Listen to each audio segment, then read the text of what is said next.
ताज्या बातम्यांसाठी महान करेला सबस्क्राइब करा आणि बेल आयकॉनला क्लिक करा।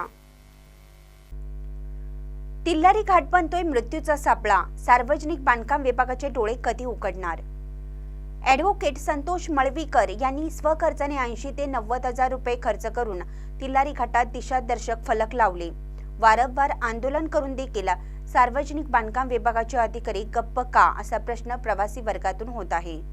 सार्वजनिक बांधकाम विभागाला अजून किती बळी हवे आहेत, अशी संतप्त प्रतिक्रिया व्यक्त होत आहे। महाराष्ट्र राज्याच्या सीमेवरून गोव्यात जाण्यासाठी सगळ्यात जवळचा मार्ग म्हणजे तिलारी घाट, मात्र तोच आता मृत्यूचा सापळा बनत चाललाय। कारण जिथे रस्ते सुपरफास्ट झाले तिथे अपघातही तितकेच फास्ट होताना दिसत आहेत। त्यात आता नववर्षाच्या स्वागतासाठी असंख्य पर्यटक चंदगड तालुक्यातून तिलारी घाट ओलांडून गोव्यात जातात। त्यांच्या सुरक्षेच्या दृष्टिकोनातून ॲडव्होकेट संतोष मळवीकर यांनी स्वखर्चातून लाखभर रुपये खर्च करून धोक्याचा इशारा देणारे फलक लावले आहेत।